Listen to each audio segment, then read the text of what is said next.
Hello, friends, and welcome back to Malicious Compliance Stories. Like I tell most people, you have the right to say anything, but you're not free of the consequences. Meaning, yeah, do what you want, but know that not everyone will be okay with that, and you'll have to face those actions. But before we begin, best way to support our channel is to leave comments, like, and subscribe with the turned-on bell so you don't miss the new video every single day. This Karen followed me home. I went to CVS today to get a few things. Not joking, for at least 5 minutes, this old woman was berating this CVS worker about the pharmacy closing early. The supervisors had been contacting corporate for weeks asking for the AC to get fixed. It didn't happen, and now the medicine is bad, so they closed early. It kept going in circles, the poor supervisor trying to explain it's not her fault, and this old lady getting more mad by the second. And she had one of those dogs that wouldn't STFU. I'm working on not being shy, so I stood by just in case I felt I should intervene. Of course, Karen began screaming at this poor girl, so I stepped up and said, "Hey, you don't have to be such an a-hole to her. She isn't paid enough to deal with that." And that's when all hell broke loose. I genuinely can't remember everything this old lady said. Crap about freedom of speech and how she can do whatever she wants. I told her if she believes in freedom of speech, then I have every right to tell her she's being an a-hole to minimum wage workers. I eventually buy enough time for the CVS workers to escape. I'm leaving the store and this woman's behind me. I figure I could give her a second chance, so I hold the door open for her. I ask what her dog's name is, genuinely trying to be nice, and she says, "Do not talk to me, that's assault." She starts following me on my walk home, trying to run me off the sidewalk. Edit, we were both walking. She was trying to use her push cart to run me off. I ignore her, and she's calling me a narcissist and saying a bunch of other crazy crap. She then pulls out her phone and starts taking video/pics of me. So that's when I decide to text my best friend/roommate that I'm being followed. She left before my roommate got there, but as I walked into my apartment building, she said, "See you tomorrow." What a crazy lady. And our second story. New neighbors are, admittedly, very annoying. We live in a townhouse community with HOA. There are about 4 to 5 townhouses per cluster, maybe 10 to 12 clusters, so it's not a huge neighborhood. Very quiet, biggest reason why we moved here. The HOA is, okay, I don't love having an HOA, but ours isn't as bad as some of the horror stories I've read. They're not too strict or crazy, and we haven't had any huge issues with them. One of the board members lives 2 doors down. She'll call in parking violations and such, so homeowners get reminder letters. Slightly annoying, but she's not crazy vindictive and doesn't start drama. We had new neighbors move in right next to us a couple of weeks ago, and truthfully, they are so annoying. I can't believe that I'm the one saying this. Here's what's been going on. They have 2 little dogs who they've been letting run around without a leash in our shared backyard area. We all have back decks and large lawn that's shared and owned by the HOA. I don't hate dogs, but I also don't like random dogs I don't know running up to me anywhere, let alone on my deck when I'm just trying to chill.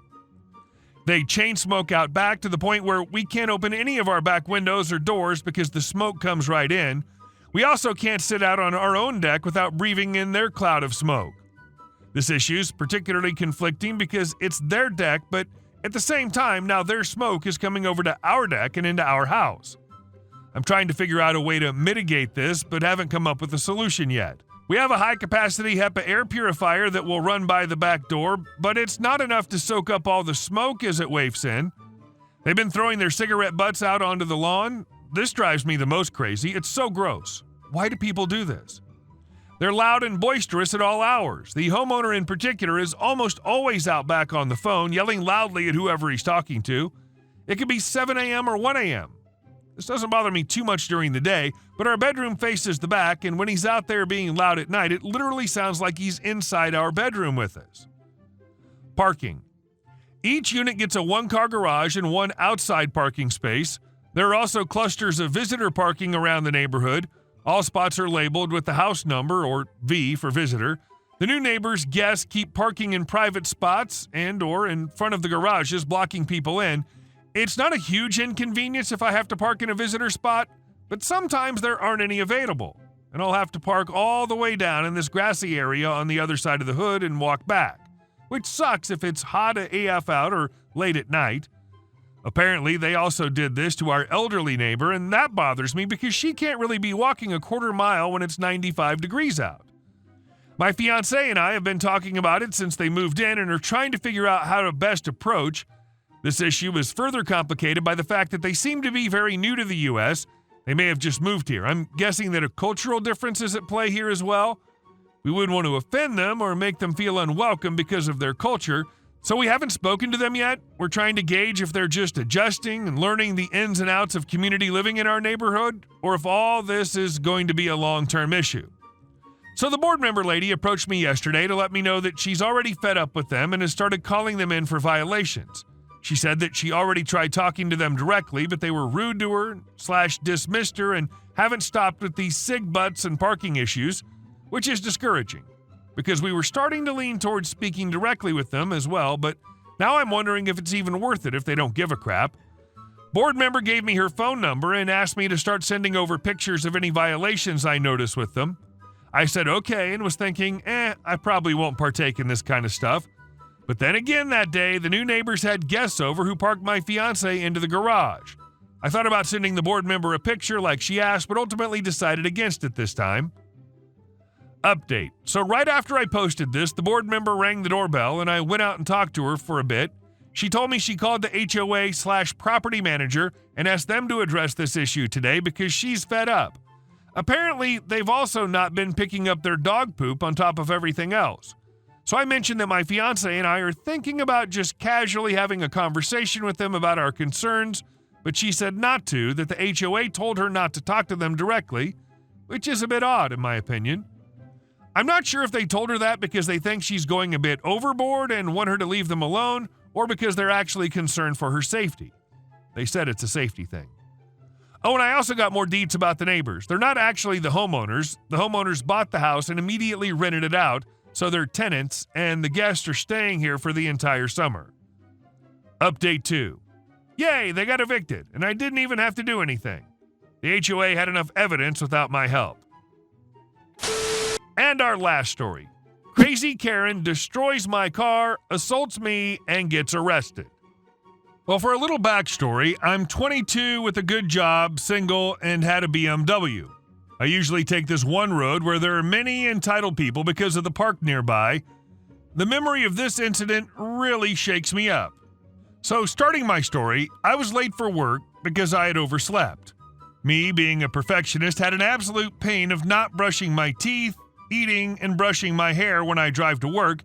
It was like any other day. I was driving in my car going down to Park Road, then one I mentioned about because it's a shortcut that saves 6 minutes of driving. But then a beat-up car suddenly drove in front of me. I didn't really care because it didn't affect me. I then tried to drive past the car, but the car swirled around, blocking my path. I almost crashed, so I was annoyed. Suddenly, the car stopped, and I suddenly understood what was happening. You see, there are people that want free money by crashing into your car, but to make it less suspicious, they do it at the front of your car, to seem like you crashed into them. I was very annoyed at this, and so I slowed down. The driver suddenly reversed. Me, being shocked of how crazy this driver was acting, was oblivious to this problem. The car smashed into my BMW, and I was jolted, slamming into the steering wheel. The airbag puffed, now pushing me into the seat. I was bruised and battered, and when I can stop seeing stars, I looked at the damage. The front of my car had crumpled like tinfoil. Anger was pumping through my head. My windscreen was a bit cracked, and I was bleeding under my mouth. I was about to get out and give a piece of my mind to the driver. The driver walked out of the car, and I see a regular Karen, blonde hair, sunglasses, and lots of attitude. She also had a kid who looks 14 and was also crazy. So there was me, Karen, and kid. Karen, how dare you crash into me? She had a screechy voice. Me, what the F do you mean? Do you know what you did? Kid, dude, you crashed into my car. His voice was like Mickey Mouse. Karen, you need to pay me for this consequence or I'm calling the police. Me, fine, go call them, you little piece of craps. Karen, looking mortified, how dare you? Her kid calls the police. Me, excuse me, I was barely holding me all together. You crash into me and now blaming me? Karen, get away from me. I'm now reporting you for verbal abuse. Karen obviously was going crazy. I had a dash cam, so I basically knew I'm not going to get in trouble. I stepped out of the car. Me, I swear, I hope you go to hell. You are the worst person I've ever seen, so F off. Karen suddenly turned demon mode. She started screeching and cussing at me and then tried to attack me. I quickly stepped into my car and locked the door. Karen slammed into the car. Her eyes was on fire. She then pounded onto my car when suddenly we heard the police siren. When they arrived, Karen and her kid was on victim mode and was lying about how I crashed into them. I was drinking and driving, abusing her kid and verbally abusing Karen. The police was ready to handcuff me, and seeing the looks of delight on Karen was disgusting. I asked the officer if they want to see my dash cam. They agreed, and Karen, I know this is cringe, turned as white as a ghost. She was desperate, saying they were late for something, but the officer held on to her and her kid. We watched the video, and I was enjoying the look of horror on Karen's face. Police officer, thank you. I guess now you and your son are under arrest. Karen, no way! Karen dived into me, trying to scratch my soul out of my body. The police officer grabbed her while she was spitting at the police officer and kicking him. The other officer put her in handcuffs, and both of them was in the police car. The police asked if I wanted to press charges, and I gladly agreed. Hey guys, thank you all for watching the video. I'll see you in the next one.